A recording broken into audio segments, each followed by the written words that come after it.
ቬነስ ሁሴን የምትባል የ41 ዓመት ሴት አለች። እቺ ሴት ልቧን ይዛ የምትዞረው በፖርሳዋ። አው ልቧ ከዓመታት በፊት ምቱን አቆመ፣ ደም መግፋቱን አቆመ። ዶክተሮቹ አርቲፊሻል ልብ ሰሩላት።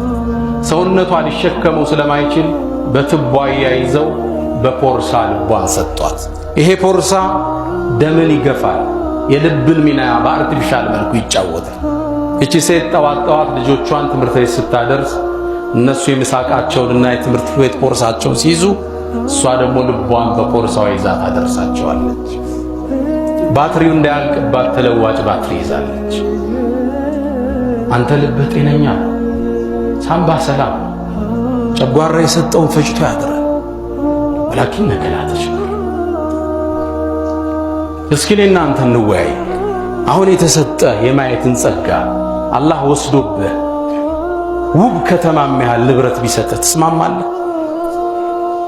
አስተንትኑት እስኪ። ትልቅ የሚያምር ከተማ ጸጋ ተሰጥቷል፣ አይንህ ግን ማየት አይችልም። ሕንፃዎቹ ምን ይሰሩልሃል? ዘመናዊ መኪና እንዴት አይተን የምታደንቀው? ተፈጥሮ እንዴት ነው የምታያት? በሁለት አይኖች ማየት ቀላል ነገር አድርገዋል። ትንሽ ነገር መስሎሃል። የሁለት አይንን ጸጋ ምድር ላይ የሚተካ የለም። ለዛ ነው አላህ ሱብሓነሁ ወተዓላ ከማ عند البخاري ነብዩ አለይሂ ሰላቱ ወሰላም እንደሚሉን اذا ابتليت عبدي بحبيبتي በጣም በሚወዳቸው በውብ አይኖቹ ፈትኛው ወስጀበት ብርሃኑን فصبر ከታገሰ ጀነት እንጂ ለሱ አልሰጠውም ይላል። የአይንን ጸጋ ምድር ላይ የሚተካ ነገር የለም ጀነት ቢሆን። በሁለት አይን ማየት ቀላል መስሎሃል? ትለውጠዋለህ ሁለት አይንህን በውብ ከተማ። አታስበው። اللهم أعذني الله يجزي على ذكرك أنت مذكر وشكرك ما مسجنا وحسن عبادتك أنت بترو مجزات باكه جزي يا الله باريا هوي አዲስ ቀን ሲፈነጥቅ አላህ ለውበትና ለስኬትህ ሌላ ድል እየሰጠህ ነው። ጠዋት ስትነሳ የምታደርጋቸው የመጀመሪያዎቹ ተግባራት የሙሉ ቀንህን ስሜት፣ ምርታማነትና መንፈሳዊነት ጥንካሬ ይወስናሉ። ቀንህ የተባረከና በስኬት የተሞላ እንዲሆን እነዚህን እርምጃዎች ተግብር። አንደኛ፣ የምስጋና እስትንፋስ ወይም አልሐምዱሊላህ በል። አይንህን ገና ስትገልጥ አልሐምዱሊላህ በል። ነፍስህን የመለሰልህ እንድትተነፍስ የፈቀደልህና ከአፈር ሳይሆን ከአልጋህ የቀሰቀሰህ አላህ ስለሆነ አመስግነው። አልሐምዱሊላህ አለዚ አሕያና ባዕደማ አማተና ወኢለይሂ ኑሹር በማለት የትንሣኤን ቀን እየሰበክ ጀምር። በምስጋና የተከፈተ ቀን መጨረሻውም እርካታ ነው።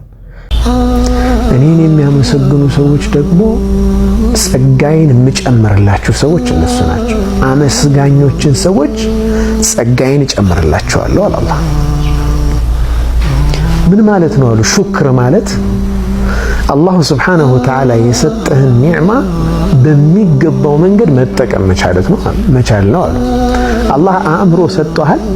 የበለጠ በሐፈዝክበት፣ ባነበብክበት፣ በተረዳህበት ቁጥር ሻርፕ እየሆነ ይሄዳል፣ ይጨምራል። ራሱ አቅምህ እየጨመረ ነው የሚሄደው። ሹክሩን ካልተጠቀምክበት፣ አላህ በሚወደው መንገድ ላይ ካልተጠቀምክበት እየዛገ ነው የሚሄደው፣ ይቀንሳል። አቅሙ እየጎለበተ አይሄድም። ገንዘብ ኢንፋቅ ባደረከው ቁጥር ይጨምራል። ለምን? አላህ ስብሓነሁ ወተዓላ መላኢካ መድቧል።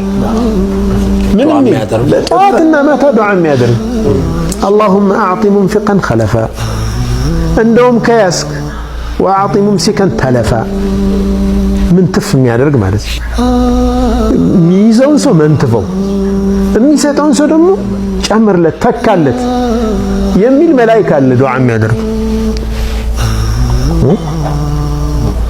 ሹክር ማለት በገንዘብ ሲሆን ኢንፋቅ፣ አላህ በሚወደው ነገር ሰው ልትረዳበት፣ አላህ በሚወደው ነገር ልታወጣው፣ ቤተሰቦችን ልታስደስትበት፣ የተቸገረን አብሽር ልትልበት፣ ደይን ልትዘጋበት ሹክር ነው። ይሄ ይጨምራል። አህሉ ዚያደቲ እጨምርላቸዋለሁ ማለት ነው። ሁለተኛ፣ የንጋት ብርሃን ወይም የሱብሂ ሰላት። ቀኑን በአላህ ጥበቃ ስር ለመሆን ከፈለግ የሱብሂን ሰላት በሰዓቱ ስገድ። ነቢዩ ሰለላሁ ዐለይሂ ወሰለም እንዲህ ብለዋል፣ የሱብሂን ሰላት የሰገደ ሰው በአላህ ጥበቃ ስር ነው።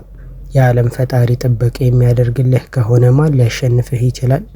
የሱብሂ ሱና ደግሞ ከዓለምና በውስጧ ካሉ ጸጋዎች ሁሉ ትበልጣለች ተብሎላታል። ቀንህም በድል ለመጀመር የሱብሂን ድል አስሩ የሱብሂ ሰላት ጥቅሞች። በዛሬው መልእክት የሚደሰትም አለ የሚቆጭም አለ። ሱብሂን በወቅቱ የሚሰግድ በሚያገኘው ጥቅም ሲደሰት፣ ሱብሂን ወቅቱን አሳልፎና ፀሐይ ከወጣ በኋላ የሚሰግድ ደግሞ በሚያመልጠው ጥቅም ይቆጫል። ብቻ መልእክቱን ለብዙ ሰው አድርሱልኝ፣ ወይም ደግሞ በጣም በብዛት ኮፒ ሊንክ ማድረጋችሁን አትርሱ። በእስልምና ሕግጋት ውስጥ በዋነኝነት የሚጠቀሰው ሰላት ነው።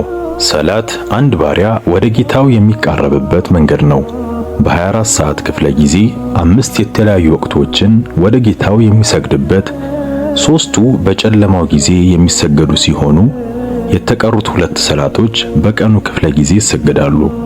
የቀኑ የመጀመሪያው ሰላት በቀኑ የንጋት ክፍለ ጊዜ የሚገኝ የሱብሂ ሰላት ሲሆን ስለ ሱብሂ ሰላት ጠቀሜታዎች እንዳስስ። የሱብሂ ሰላት ሌላኛው መጠሪያው ፈጅር በመባል ይታወቃል። በርካታ ዑለማዎች ከሐዲስና ከቁርአን በመነሳት 10 ጠቀሜታዎችን ያስቀምጣሉ። የሱብሂ ሰላት በጀማዓ መስገድ ለአንድ ሰው በህይወቱ ላይ የሚፈጥረውን ጠቀሜታ እንመለከታለን። አንደኛ፣ ቀኑን በሙሉ በአላህ ጥበቃ ስር ይውላል። ሁለተኛ፣ አጅሩ ሌሊቱን እንደቆመ ይቆጠርለታል። ሶስተኛ፣ በሙናፊቅነት ከመጠርጠር ያድናል። አራተኛ፣ በቂያማ ቀን ሙሉ የሆነን ብርሃን ያላብሰዋል። አምስተኛ፣ መላእክቶች ይመሰክሩለታል ያወድሱታልም። ስድስተኛ፣ ከሱብሂ በኋላ በሚደረገው ዒባዳ አጅራቸውን ልክ ሐጅና ዑምራ አድርገው እንደመጡ እንዲመዘገቡ ያደርጋል።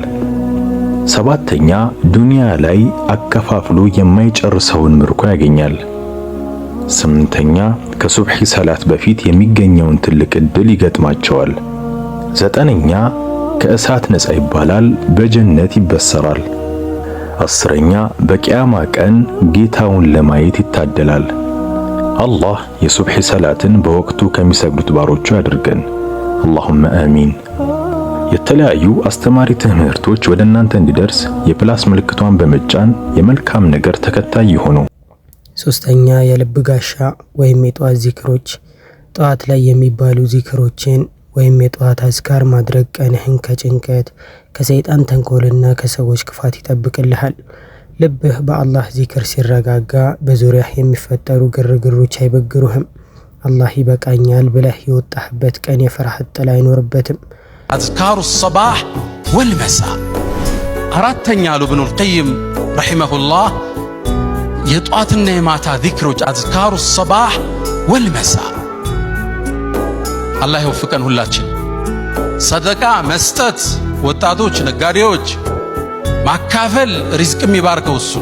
ሰደቃ ከባለቤት ይጀምራል፣ ከልጆቼ ከቤተ ዘመድ ወደ ህዝብ ይበተናል፣ ለኡማው ይደርሳል ማለት ነው። እንግዲህ ስለ ዚክር ሲወሳ አላህን በጧትና በማታ ማውሳት ወሰብሑሁ ቡክረተ ወአሲላ። ይህንን አያ እናንተ እንዴት ነው የምትረዱት?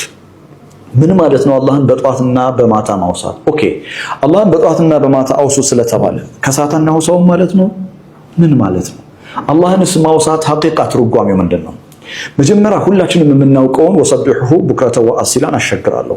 እርሱ ምንድነው? አላህን በጧትና በማታ ዚክር ማድረግ። ያ አዩሃ الذين آمنوا اذكروا الله ذكرا كثيرا ስለሚል ሱረቱል አሕዛብ 41ኛው አያ ከዚህ አያ ቀደም በፊት ያለው ማለት ነው። ቀድሞ ያለው አላህን በጧት ለምሳሌ ሱብሃንአላህ ወልሐምዱሊላህ ወላ ኢላሃ ኢላላህ ወላ ሐውለ ወላ ቁወተ ኢላ ቢላህ በማለት አላህን ዚክር ማድረግ። በማታው ክፍለ ጊዜም ልክ እንደዚሁ ተስቢህ ማድረግ፣ ዚክር ማድረግ።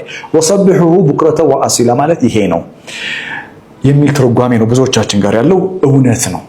ነገር ግን አላህ ከዚህ የራቀ ነገር ሊነግረን ፈልጓል። ወሰብሑሁ ቡክረተ ወአሲላ በሚለው አያ ውስጥ እርሱ ምንድነው? አላህን በጧትና በማታ ማውሳት ተግባራዊ ዚክር ነው። አላህ እያወሳለን ያለው አላህ እያሳወቀን ያለው እዚህ ስፍራ ላይ ተግባራዊ ዚክር አለ። ማለትም አላህን በጧትና በማታ ማውሳት ማለት ከሰዓት አናውሳውም ማለት ነው። ኦፍ ኮርስ ከሰዓት እናወሳዋለን፣ ሌሊት ክፍለ ጊዜ እናወሳዋለን። ታዲያ አላህ ወሰቢሑ ቡክረተ ወአሲላ ሲለን ምን ማለት ነው ካላችሁኝ፣ አላህ ለሰው ልጆች የዘረጋው የህይወት መንገድ አለ። አላህ በዘረጋው የህይወት መንገድ አላህ በዘረጋው ፍጥረተላሂ አለቲ ፈጠረ الناس عليها አላህ የሰው ልጆችን የፈጠረበት ናቹራል ዲስፖዚሽን የተፈጠረበት መንገድ አለ። በዛ አላህ በፈጠረው መንገድ ላይ በእውነተኛው መንገድ ላይ የሚመላለስ በጧትና በማታ አላህን ዚክር የሚያደርግ ነው። ማለትም እኔና እናንተ ባለንበት የትኛውም ሁኔታ ውስጥ ለምሳሌ ነጋዴ የሆነ ሰው በንግዱ ዓለም ወሰቢሑ ቡክረተን ወአሲላ ሰብሕላህ ፊ ሱቅክ በሱቅ ውስጥ አላህን ተስቢህ አድርገው። ገበያ ስፍራ ላይ ከሆነ ያለው በገበያ ስፍራ ላይ አላህን ተስቢህ ማድረግ፣ ቢሮ ላይ ከሆነ ያለው ቢሮ ላይ ተቀምጠ ቢተሰጠ መንግስት ባንተ ላይ የጣለው ወይም ደግሞ የግል ድርጅት ከሆነ የምትሰራው በግል ድርጅት የተጣለብህ የሰዓት የጊዜ ገደብ አለው የምትሰራበት። በትክክለኛው ሰዓት ስራ፣ በትክክለኛው ሰዓት ግባ፣ በትክክለኛው ሰዓት ከቢሮ ወጣ። የሰዎች አንተ ላይ የጣሉትን አማና ሐቅ በትክክል ተወጣ። ከሰዎች ጋር ያለህን አኗኗር አኽላቅ የተሞላበት ስነ ምግባር የተሞላበት ይሁን። በትዳር ውስጥ አላህን ተስቢህ አድርገው፣ በህይወት ውስጥ አላህን ተስቢህ አድርገው፣ ከሰዎች ጋር ባለ ሙዓመላ ግንኙነት ውስጥ ተስቢህ አድርገው አላህን። ስለዚህ ወሰቢሑሁ ቡክረተ ወአሲላ ማለት በህይወት መንገድ አላህ በዘረጋው የህይወት መንገድ ጠዋትና ማታ በዛ መንገድ ተመላለሱ። ምሳሌ ልስጣችሁ። ወሰቢሑ ቡክረተ ወአሲላ ማለት አላህን በጠዋትና በማታ ሱብሃንአላህ ወልሐምዱሊላህ ማለት ብቻ ቢሆን እና ደግሞ ሙጠፊፍ የምንሆን ከሆነ እና ከሰዎችን ሐቅ የምንበላ ከሆነ ሱቢ ሰግደን ወተን ወደ ሐራም የምንሰማራ ከሆነ ምንድነው ተስቢሑ? ተስቢሑ ምንድነው? ወሰቢሑሁ ቡክረተ ወአሲላ በአላህ በዘረጋልህ የህይወት መንገድ ትክክለኛ የተፈጥሯዊ መንገድ በሐላልና ሐራሙ ግልጽ ነው፣ እውነትና ሐሰቱ ግልጽ ነው፣ ነጭና ጥቁሩ ግልጽ ነው። በዛ መንገድ ላይ መመላለስ የእውነት አላህን በተግባር ተስቢህ ማድረግ ነው። اللهم اجعلنا من الذاكرين አላህ ሁላችንም ከዛኪሮች አድርገን ለሁላችንም ተግባራዊ ዚክር አላህ ይወፍቀን። ሰላም አለይኩም። አራተኛ በያንያህን ወይም ሐሳብህን አዲስ ስትወጣ እንዲህ በል፣ ያ አላህ ዛሬ የምሰራው ስራ አንተን ለማስደሰት ሐላል ሲሳይን ለማግኘትና ለሰዎች ጠቃሚ ለመሆን ነው። ይህን ስታደርግ ተራው የዱንያ ስራ ሁሉ ወደ ኢባዳ ወይም አምልኮ ይቀየራል። በስራህ ላይ አላህ እንዲረዳህ ተወኩል ወይም መመካት አድርግ። ውድ ወንድሜ፣ ቀንህን በአላህ ስም ከጀመርክ፣ ግንባርህን መሬት ላይ አስደፍተህ ከፈጣሪህ ጋር ከተገናኘህና በምስጋና ከወጣህ ያ ቀን ያንተ ነው። ውድቀት ቢገጥምህ እንኳን አላህ የተሻለ ነገር እንዳዘጋጀልህ ታውቃለህ። ስኬት ቢገጥምህ ደግሞ አላህ እንደሰጠህ አውቀህ ትነሳሳለህ። ዛሬውኑ ጀምር። ነገ ሳይሆን ዛሬ ንጋት ላይ ለራስህ ቃል ግባ። ቀኑን በፈጣሪ እጅ ስጥ፣ እሱ ደግሞ ቀኑን ባንተ እጅ ያደርገዋል። መልካምና በረካ የተሞላበት ቀን ይሁንላችሁ። السلام عليكم ورحمة الله وبركاته. بسم الله والحمد لله والصلاة والسلام على رسول الله وعلى آله وصحبه ومن والاه. أما بعد، أحبتي إخواني وأخواتي በየአካባቢው ያላችሁ የዒድ አክባሪ ሙስሊሞች ወንድሞች እህቶች፣ ተቀበለ الله منا ومنكم صالح الأعمال። አላህ ሱብሓነሁ ወተዓላ ስራችሁን ተግባራችሁን አላህ ይቀበላችሁ። በያላችሁበት ዒዱ የደስታ የፌስታ የበረካ የረድኤት አላህ ያደርገው። አንድ እህታችን የሆነ ጥያቄ ጠይቃለች። ነው በየአመቱ የሚያጋጥመኝ ችግር አለ፣ ምን ሁኜ ነው የምትለው። እሷ እንግዲህ ምን ሆና እንደሆነ ራሷ ታውቃለች። እኔ ግን ብዙ የዚህ አማካሪ አይደለሁም። ቢሆንም ግን ጥያቄዋ ምንድነው፣ ዙልሂጃ ልጾማለሁኝ ብዬ ነይቼ በዙልሂጃ 1 ቀን 2 ቀን 3 ቀን ከጾምኩኝ በኋላ ደም ይመጣብኛል፣ ሀይድ ይመጣል። በየአመቱ ይህ አጋጣሚ ያጋጥመኛል። ሶላት አልሰግድም፣ ዒዱን አልሰግድም፣ ጾሞችንም ሙሉ አልጾምኳቸውም እና ሰዎች የዚህን ጾም አጅር ሲናገሩ ስሰማ ወይኔ እኔ እኮ 1 ቀን እንኳን ለዚህ እድለኛ አልሆንኩም ብዬ እሳቀቃለሁኝና ምን ይሻለኛል ትላለች። በመሰረቱ ሴቶቹ የሚጠቀሙትን ዘዴ ልንገርሽ፣ እርግጠኛ ነኝ ታውቂያለሽ ብዬ አስባለሁ። እንደዚህ ያሉ እድሎች እንዳያመልጣቸው የሚወስዱት ኪኒን አላቸው። ኪኒኑን ውሰዱ አትውሰዱ ሐኪሞች ናቸው የሚመክሩት። ከጤና ጉዳይ ጋራ ምን ችግር አለው የለውም የሚለውን የጤና ባለሙያ ማማከር ያስፈልጋል። እንደ ኢስላም ግን ኢዕቲካፍ ላይ እንዳያደናቅፋቸው፣ ሰርግ ላይ እንዳያደናቅፋቸው፣ ወይም ደግሞ ሙሽራዋ ልታገባ ስትል ሊመጣ ይችላል ብላ ከሰጋጅ እንዳያደናቅፋት እንዲህ ያሉ አጋጣሚዎች ላይ መድኃኒት ቢወስዱ ችግር የለም። በእስላም በኩል ለምን ደሙ አልመጣም የሚል ከደሙ መፍሰስ ጥያቄ የለውም። ግን በመቅረቱ ጥያቄ ሊያመጣ የሚችል የጤና ችግር ካለው ይህንን ነገር መጠንቀቅ ያስፈልጋል። አንዱ ይሄ ነው እና ይህንን ወስደሽ ጾሙን እስከሚቀጥለው ድረስ ለማድረግ ትችላለሽ። ግን አንዳንድ ሴቶች በዚህ አጋጣሚ የሚወስዱት መድኃኒት ሌላ በሽታ ፈጥሮባቸው አዛብቶባቸው የወር አበባቸው መቆጣጠር አቅቷቸው እንትኑ አህዋሉ ጠፍቶባቸው ቀኑ ተሳስቶባቸው በጣም ተቸግረው የምናይ ስለሆነ ይሄ ቢቀር ይሻላል። ሌላ ግን ማሰብ ያለብሽ ነይታ በትክክል ለመጾም አስባ ያለች በእንዲህ አለ ሸሪዓ በፈቀደው ነገር የተቋረጠባት ሴት እንደሰራችው ነው የሚቆጠረው። ነብዩ አለይሂ ሰላቱ ወሰለም አንድ ቀን ምን አሉ? ተቡክ ዘመቻ ላይ ሆነው፣ ተቡክ ዘመቻ ማለት ከመዲና አንድ ወር የሚያስከድ መንገድ ላይ አገር ላይ ያለ ዘመቻ ነው። እዚያ በረሃ ላይ የወጡ የወረዱ ያሉ ሙስሊሞችን አንድ ቀን በጣም የሚደንቅ ትምህርት አስተማሯቸው።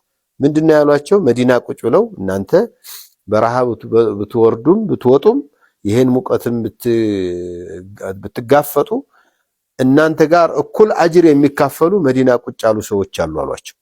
እንዲህ ያ ረሱላህ ወን ፊል መዲና? አዎ መዲና ላይ ቁጭ ብለው። እንዴት ይሆናል አሏቸው። አይ እነሱም እኮ እንደናንተ መሆን ፈልገው ባለመቻላቸው እዚያ የቀሩ ናቸው። በንያቸው ይህንን ያገኛሉ። ኢነመል አዕማሉ ቢንያት ነው። ነብዩ አለይሂ ሰላቱ ወሰለም ሌላ ሐዲስም ተነግረዋል። ገንዘብ ለአራት ሰዎች ነው የሚሆነው ገንዘብ ይላሉ። ገንዘብና ሰዎች አራት አይነት ናቸው። አንደኛው ሀብታም ነው። በሀብቱ በደንብ ይሰራበታል፣ ይሰድቃል፣ ያበላል፣ ያጠጣል ምናምን። ይሄ ሰውዬ አላህ ዘንዳ መቼም ትልቅ እድል ያለው ሰው ነው። ሌላው ደግሞ የሱ ጓደኛ ምንም ገንዘብ የሌለው ግን ገንዘብ ባገኝ ልክ እንደዚሁ ሰውዬ ሰራለሁ ብሎ በንያው ራሱን አዘጋጅቶ ጧት ማታ የሚጨነቅ ይሄን ሰውዬ ልክ የዚያ ገንዘብ አግኝቶ የሰራበትን ያህል አጅር አላህ ይሰጠዋል። በንያው ብቻ እኮ ነው። ምንም ገንዘብ አላወጣም፣ መስጂድም አልሰራም፣ ትምህርትም አላስተማረም። ሌላው ደግሞ ገንዘብ ያለው በገንዘቡ ትልቅ ወንጀል እየሰራ መጥፎ ተግባሮችን እየሰራ ያለ ይሄ ሰውዬ በወንጀሉ ይጠይቃል አሉ። ሌላው ገንዘብ ሳይኖረው ግን ባገኝ ኑሮ የሱን አይነት ጥፋት ነበር መሰራ እያለ የሚመኝ ከሆነ ልክ የሱን ያህል ወንጀል የሚቀጣል ብለው ሰዎች በንያ አጅር የሚያገኙ መሆናቸውን በንያ እንደዚሁ ወንጀል የሚያጋጥሙ መሆናቸውን ይናገራሉና አንቺ ነይተሽ አንድ ቀን ከጾምሽ ሁለት ቀን ከጾምሽ አንድ ቀንም ሳትጾሚ ደሙ መጥቶ ቢያቋርጥሽና 10ን ቀን ሙሉ ባይቆምልሽና ባትጾሚ ምንም ችግር የለውም። ሌላው በደረሰችበትም የጾመችው ሙሉን እንደጾመች ነው የምታገኘው ለማለት ነው። ሰላም አለይኩም ወራህመቱላሂ ወበረካቱ። አላህ Subhanahu Wa Ta'ala እኔም በተናገርኩት እናንተም በሰማችሁ ተጠቃሚ ሰዎች አድርገን። እዚህ ቻናል ላይ የምንለቃቸው ቪዲዮዎች ከተመቻችሁ የቴሌግራም ኮሚኒቲ እንዲሁም ሁለተኛ ቻናል አለን። የሁለቱንም ሊንክ ኮሜንት ላይ አስቀምጥላችኋለሁ። ገብታችሁ ፎሎ አድርጉ። ለዚህ ቻናልም አዲስ ከሆናችሁ ሰብስክራይብ በማድረግ ቤተሰብ ሆኑ።